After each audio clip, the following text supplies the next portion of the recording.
begin today's class. This is, as you see here in the title, Introduction to Gnosis and Spiritual Awakening. The word Gnosis itself comes from the Greek language, and it means knowledge. It means wisdom. Okay, it is a type of knowledge that, when put into practice, brings forth wisdom. And wisdom, as we know, is the direct experience, right, which brings us a new perception, a new way of living, a new way of being, a new way of seeing the world. Okay, and so every Gnostic, or anyone who's a Gnostic, is basically looking for knowledge. And in this way, Gnosticism is very similar to really all of the different spiritual traditions in the world, but you can sort of see one of the main concepts in Buddhism, because if you know anything about the Buddha set out to reach enlightenment, to answer a question that he had, right? About he wanted to go out and find the answers to some of the mysteries of life. And just like the Buddha, we also believe that, or we're also in a path of knowledge. And one of the principles that comes from the Greek philosophers, there is an ancient inscription at the oracle that used to be at the temple, the oracle of Delphi, that said, "Men, know yourself, and you will know the universe and the gods." So when we begin to know ourselves, when we learn to go deep into ourselves and explore ourselves, we can begin to understand the world around us. Okay, and so that's one of the sort of foundations of Gnosticism. Let's go to the next slide. Next slide here. So Gnosis is the mystical science of inner knowing. Okay, and I'm going to skip to this next slide. So the Greek word Gnosis refers to this special experiential knowledge, especially in regards to the fundamental truth of existence. Real Gnosis comes from the conscious experience of truth, of life, death, and all the mysteries that surround us. By conscious experience is meant a form of active, awakened perception that penetrates far more than what is physical. The consciousness, when awakened, that inner spark that we have within ourselves, can perceive other dimensions. It is here that the real Gnosis begins to bloom in the mind and heart, revealing the truth to the soul. All right, and these are words from the venerable Gnostic master, Samael Aun Weor, who gives us a little bit of an insight into what Gnosis is. So Gnosis is more than just a school. Gnosis is more than just a doctrine. Gnosis in itself, like I said, means knowledge, but it is a knowledge that is within us. It's innate in us, and all we have to do is open ourselves to that inner wisdom, so that that inner wisdom can begin to devour us, right? To give us a new experience, a new perception of the world. And so in Gnosticism, just like in every other spiritual tradition, there is a multidimensional perspective of the universe. Okay, there is more to life, there's more to the universe than just this three-dimensional reality in which we find ourselves. Okay, and there are other dimensions, there are other, you can say other dimensions or other places in which life is manifesting here and now. Some of this is really interesting and been corroborated by science now. If you have read anything into quantum physics, quantum theory, you will begin to understand some of what these scientists are saying, that there is the possibility, most likely, that we are in a multidimensional universe. And just like we are here in one dimension and there are living beings in this dimension, there are other dimensions in which other beings are living, and they're a way for us to get in touch or contact all of those beings that are living in those dimensions. This is what in all of these different spiritual traditions is referred to angels, to devas, to demigods, gods, etc.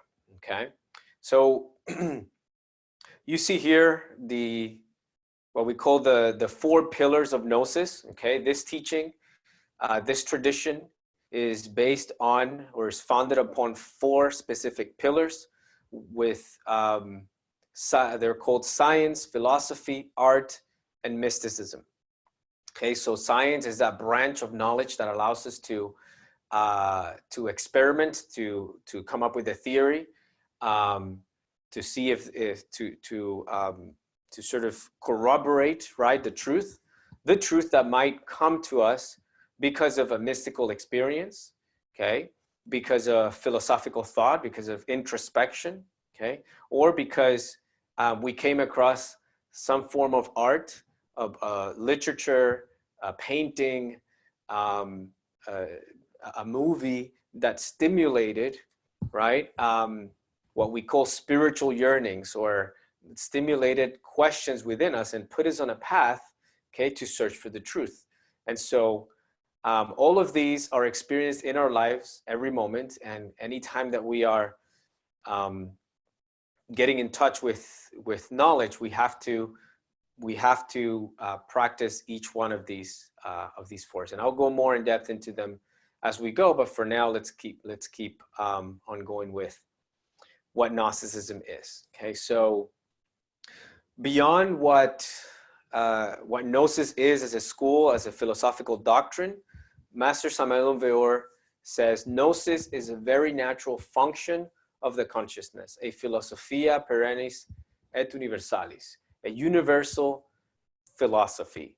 Gnosis is a very natural function of our own consciousness. It's a very natural function of our own being.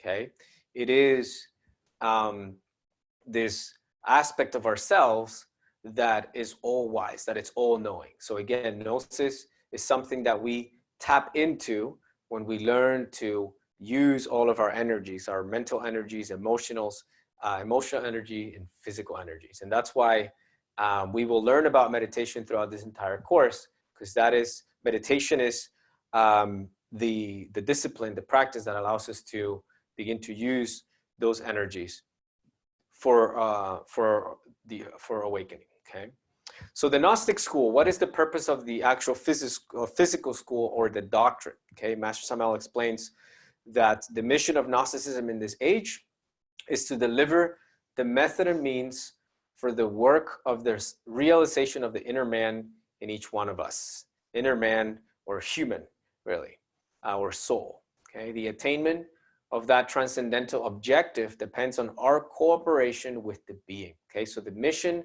of the Gnostic school is to help us, to give us tools, to give us ideas, theories that can open our minds, to open our perceptions, okay, to a new way of seeing life, to a broader perspective of seeing life, okay?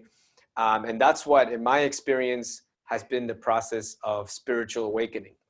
It's been a process of expanding my perceptions, expanding my concepts about reality and about everything that surrounds me, okay?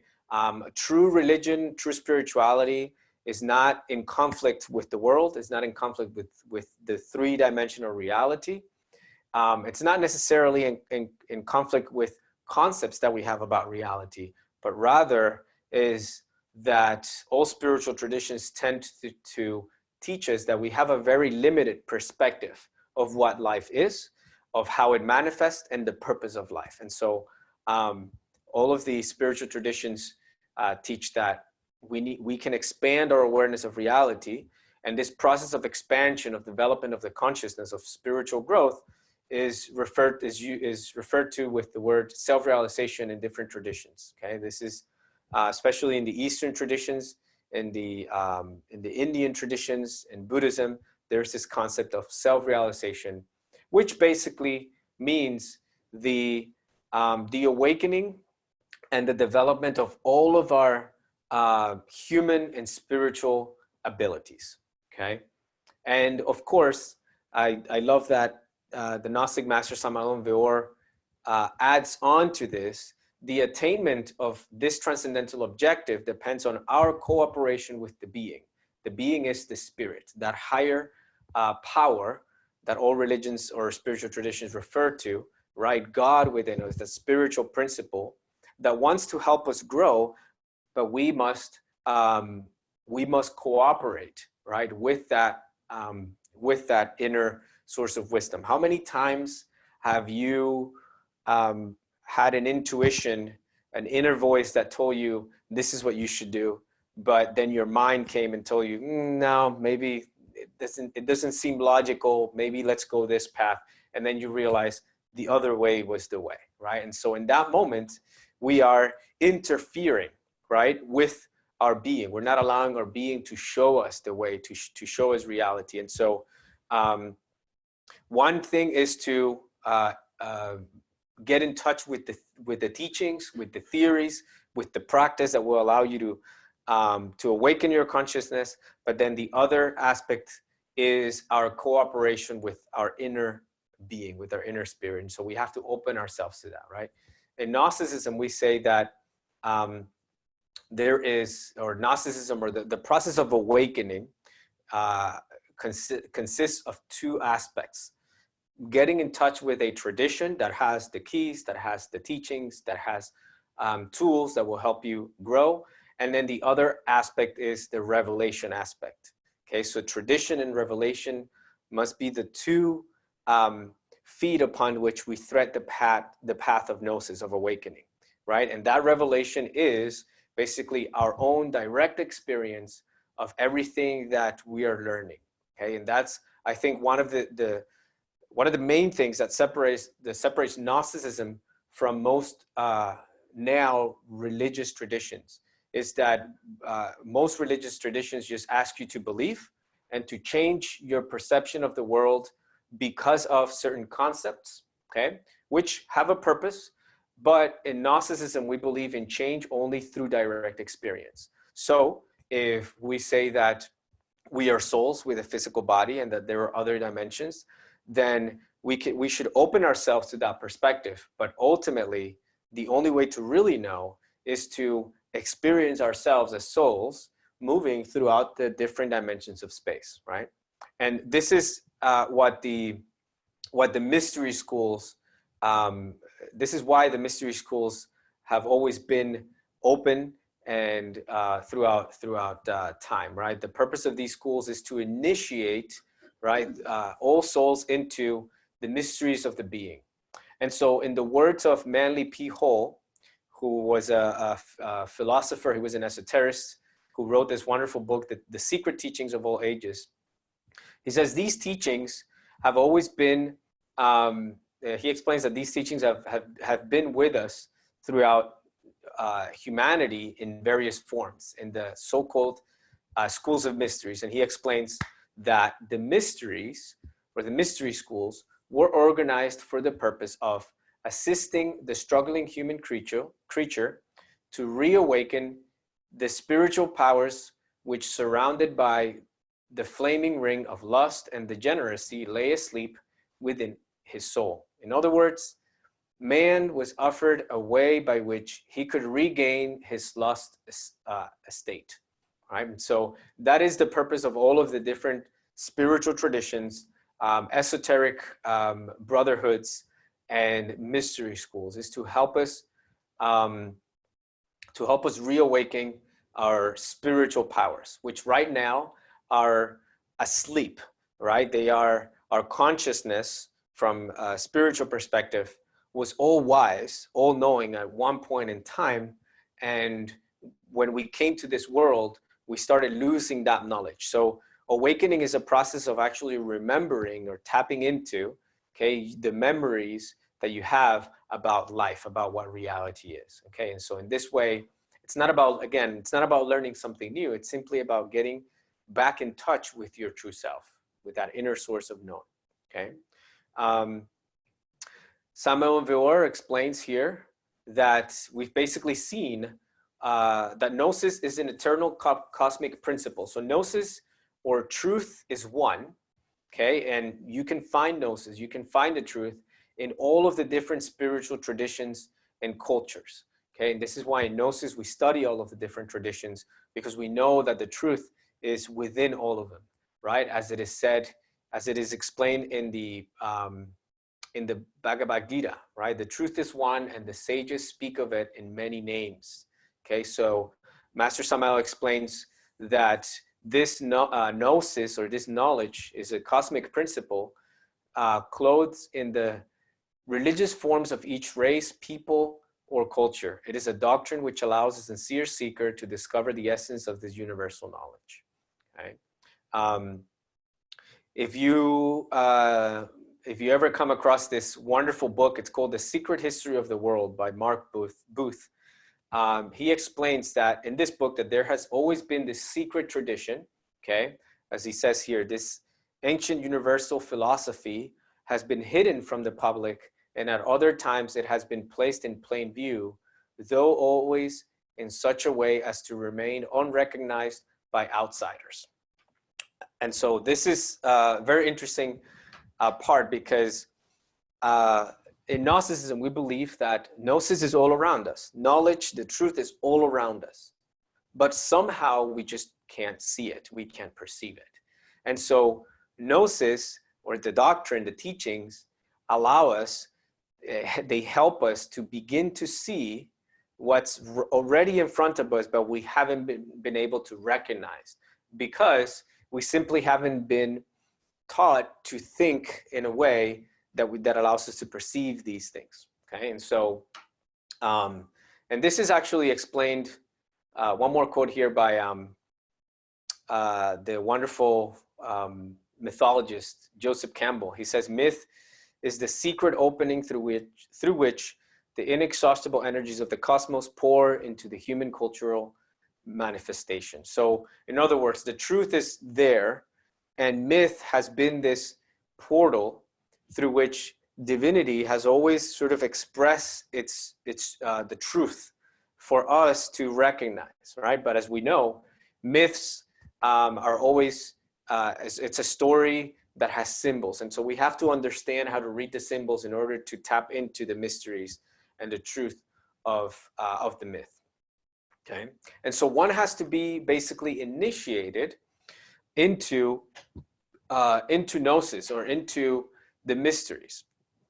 And this is explained by Jesus in the Bible when he says, "It has been given to you the mysteries of the kingdom of heaven." Here he is talking directly to his close disciples, right? Because this was a question that came from one of the disciples, where he says, "Why do you speak to them in parables?" If you notice in the teachings of Jesus, Jesus was always talking to the masses in parables, and he would always say, "The kingdom of heaven is like a mustard seed. The kingdom of heaven is like such and such." And he would give all these parables and these stories, right? But to his disciples, he would speak to without any symbolism. He would just speak to them directly. And there was a reason for this, and he explains here. So he says, "It has been given to you to know the mysteries of the kingdom of heaven, but to them it has not been given. I speak to them in parables, because seeing they do not see, and hearing they do not hear, nor do they understand." So again, even though the truth is right in front of them, they cannot see it because their eyes are closed. Obviously, our third eye, our intuition, our clairvoyance, right? Our hearts are closed, so we cannot hear that inner voice. And then he says, "And in them the prophecy of Isaiah is fulfilled, which says, hearing you will hear and shall not understand, and seeing you will see and not perceive.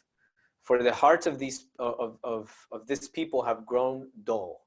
Their ears are hard of hearing, and their eyes they have closed, lest they should see with their eyes and hear with their ears, lest they should understand with their hearts and turn, so that I should heal them.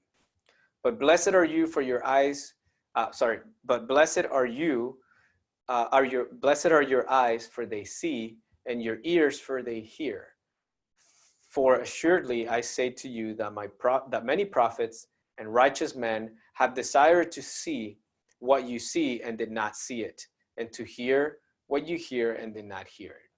Right? And so here, Master Jesus, who was just, again, another a spiritual master, a human being just like you and me that developed, that got in touch with this inner wisdom through initiation, and he became an enlightened being. And so in the path of Gnosis is the path of Jesus, is the path of the Buddha, the path of the word Buddha means the awakened one, right? And so we're all on the path of awakening.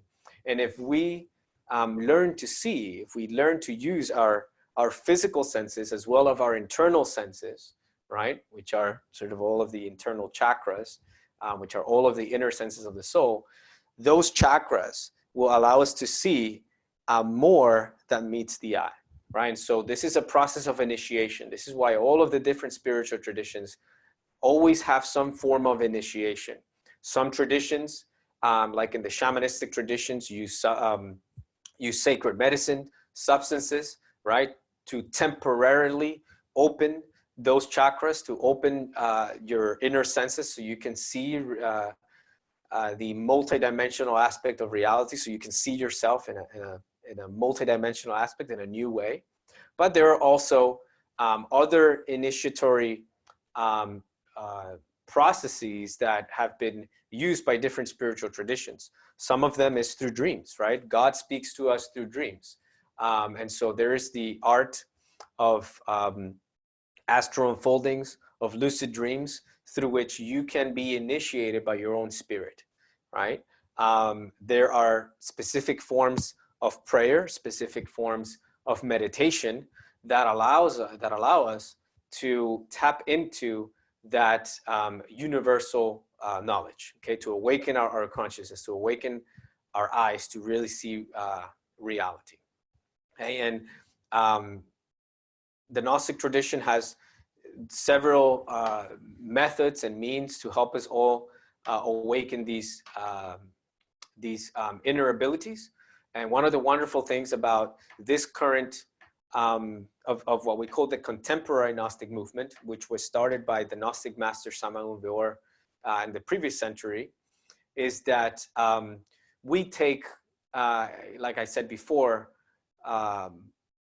truths from all of the various spiritual traditions. So it doesn't matter whether you're Christian or Jewish or Muslim, right, or Hindi or Buddhist, you will find something in Gnosis that allows you to understand and comprehend your own tradition even better. And that's what it did for me. I was born, and well, I was not born. I was raised up until, you know, my teenage years, before I became a rebellious teenager and didn't want to believe anyone that that anything that, you know, people above me told me. I had this a particular understanding of Christianity, of Catholicism, right? That, you know, some stories, I knew that there was a powerful message there, but I didn't really understand it. People didn't really answer my questions in a very satisfying way. And so then I even went the other way when I started to say, this is all lies. This is not truth. This is all fantasy. And so I spent many years, you can say, away from religion, away from spirituality, until finally I started coming to these classes. And then I started to understand those stories, those myths better, and actually in a practical, psychological, and spiritual way. And that to me allowed me to reconnect with my roots, right? With Christianity, with the power that is within Christianity, and also allowed me to begin to connect even deeper with, and to connect and to understand, to comprehend the beauty of different traditions, like, you know, like Buddhism, like Judaism and Kabbalah, and all of those, right? And so this is what Gnosticism is all about, to help us connect with all of these deeper, all of these traditions that we already know in a deeper way. Okay, and there are practical means to do it. And like I said, this is why we will learn about meditation, because ultimately this is the most successful way to awaken our inner consciousness. Okay, and meditation is also the same as prayer, right? It's just they're two aspects of the same thing. It's prayer and meditation are two practices that allow us to connect with ourselves, with our being. Okay. So what is Gnosticism? Okay, Gnostics believe in the presence of a spark or flash in man that comes from the scope of the divine, and that in this world is found subject to destiny, birth, and death. That divine spark must be awakened by the divine counterpart of the human I in order to finally be reintegrated to the place where it came from. Okay, so Gnostics believe that within all of us there is this divine spark, this we can call it consciousness, okay, that comes from and is in touch with the source, with God, with the place that we all came from, okay, because we were somewhere else before we got here to this physical world.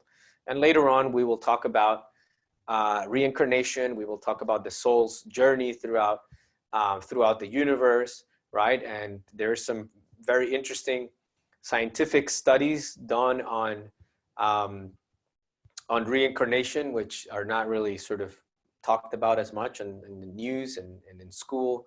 But my personal research has led me to believe now that it's just a matter of accepting or not accepting it, but the facts are there.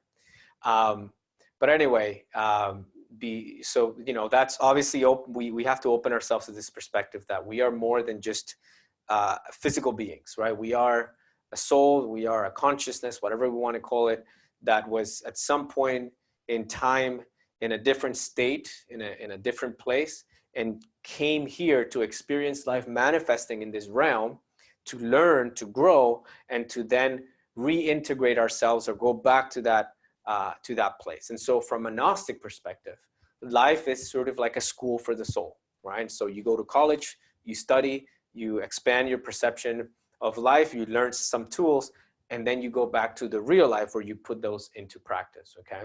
And later on, we're going to get into this whole perspective that every spiritual tradition has, which is that we sort of live in a simulated reality, right? That this is a scenario that was created by someone, by an architect, God, to create this scenario in which we can come and practice things and learn and grow, and then graduate and then return to that place with more wisdom, with more knowledge.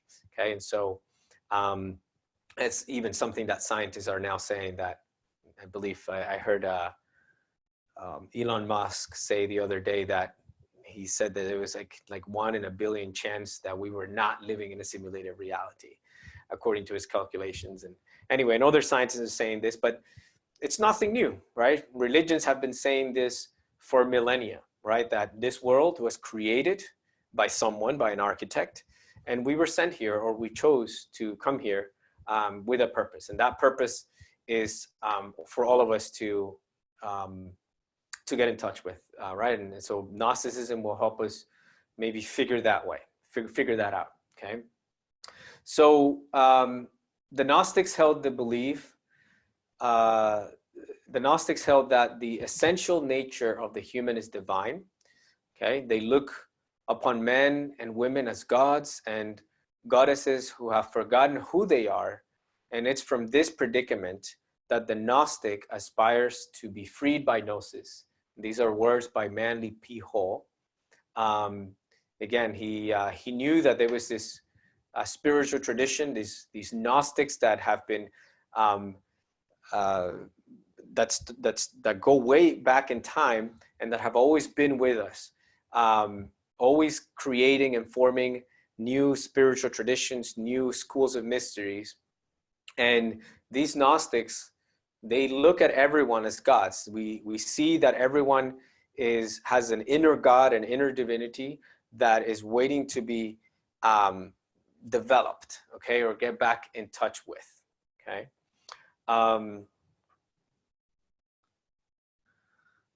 I see that there's a question that arises. I'll get back to you.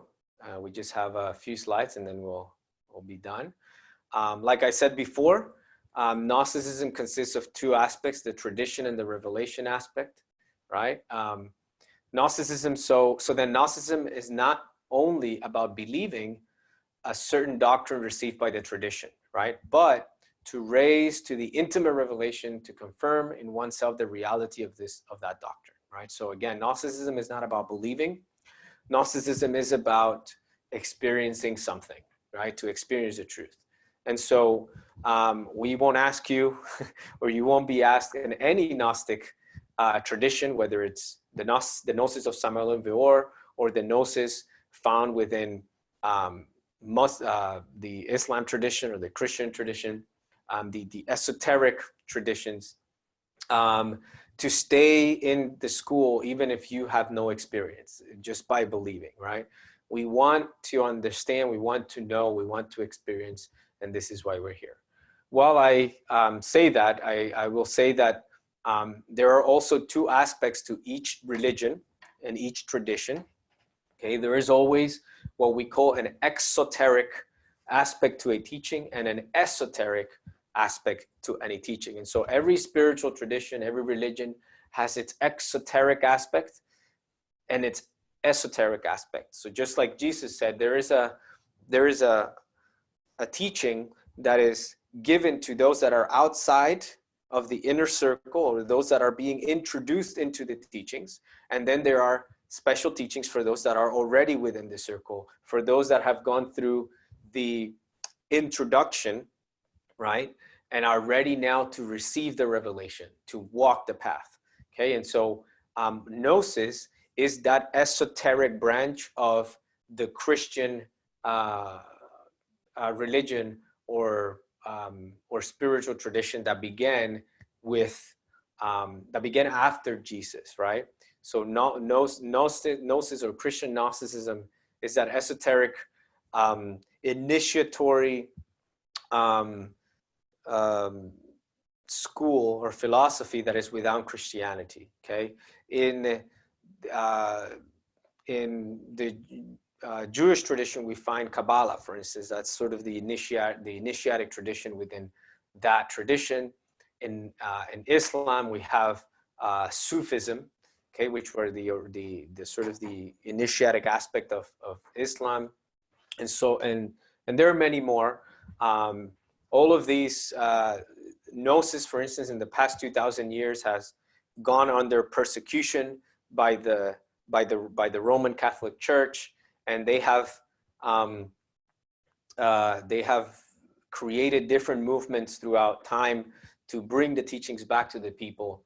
And they're called sometimes Templars, sometimes they're called Rosicrucians, Masons, and so forth, right? And now the contemporary Gnostic movement of Samael Aun Weor, who now brings these teachings again to help everyone to connect with that internal initiation. Okay, and so, like I said in the beginning, the Gnostic teachings are based on the communion between science, art, philosophy, and mysticism. They seek to rescue the highest values of the human being in order to be able to comprehend that life is empty without the pursuit of transcendence and the self-realization of the being. Okay, that's the goal. So Gnosis in itself, just to end here, Gnosis is a profound, superior emotion that leads us to the search for all that is beautiful and sublime. And this is the reason why we're all here. I think this is the reason why we're all looking for these teachings, looking for spirituality, because within us we have this superior emotion, this spark that is pushing us to find the truth, to find the beauty, to find the sublime, to find the transcendental within our lives, to connect with reality. And so we're all Gnostics because, again, we're all following, right, that inner push from the soul to reintegrate ourselves with divinity, to develop ourselves, to grow, and that's why we have the Gnostic tradition. Okay, and so in this course, you can find this in our website. If you go to, some of you already went there, but this is why we have a whole program in which we go step by step. We'll start from the very basics, right? Introduction to Gnosis, to spiritual awakening, which is what we're doing now. And then we're going to go into different topics related to spiritual awakening. We will talk about the different paths, the different religions that are there, and how they what they're trying to teach us, the most fundamental aspects, right? We'll get a little bit into occult psychology, and we'll begin to talk about who we are, right? We'll talk about what our consciousness is, what the personality is, and something called the animal ego, or the ego. We'll also talk about this human machine, try to understand what this body is with its various energies, how to use all of the energies of that manifest through this body, right? Mental, emotional, sexual. So we'll talk about tantra, we'll talk about mindfulness, we'll talk about alchemy, right? We'll talk about the mind, the universal consciousness, the individual consciousness, and then we will talk about how to awaken that consciousness. We'll talk about mindfulness, so the practice of self-observation, of self-remembering. We'll talk about the different laws in the universe: karma, dharma, reincarnation, recurrence, the mysteries of life and death, what happens to us when we die, what is the purpose of life, what is there after we die, the evolution of the soul. We will also get into the origins of the human beings, anthropology, right? And the origins of man and the universe. We'll talk about the origin of the I, in which we talk about how we created this dual nature, which is referred to as the fall of Eden in the Christian tradition, and the fall from all of the different spiritual traditions talk about human beings being at some point in time in this paradise or this blissful state, and then we lost that state. And so obviously how to get back to that state. The universal sound, we'll talk about the sacred power of sound. We'll talk about mantras, prayer, the tree of life. We'll get a little bit into Kabbalah, the study of the Merkaba and the divine Adam Kadmon, divine man within us. Psychic development, how to develop our psychic powers and how to develop our psyche. We'll talk about sexual transmutation, astral travels, and transcendental sexology, the esoteric initiation, and then meditation, right? We'll get real in depth into the practice of meditation, right? And so this is just a little introduction into the program. And yeah, so that brings our presentation to a close. We have all of this information on our website. You can go to nycgnosis.com, and then you'll see under courses, you'll see the list of all of this is the course that some of you RSVP'd to. That's about 33 lectures. And our upcoming classes, if you go to our upcoming classes, you'll see I'll be listing every week the classes that will be here, and you can RSVP. Next class is Wednesday. Yes, and the next class, so class number 2 will be Wednesday at 9:30 in the morning, okay? We have been sharing some guided meditations. I've been guiding some meditations online through Facebook, through Instagram, and through YouTube. So whatever channel you found us through, you can stay connected. And every day, Monday through Friday, we are doing these guided meditations at 10:30 in the morning. So you can join us. Again, they're donation-based. If you can afford to give something, great. If not, we understand that these are very challenging times for everyone. And so, yeah, if you want to join us, you're welcome to do so. And so on Wednesday morning, we'll meet through Zoom. We'll do a class, and then we'll do the meditation at 10:30, okay?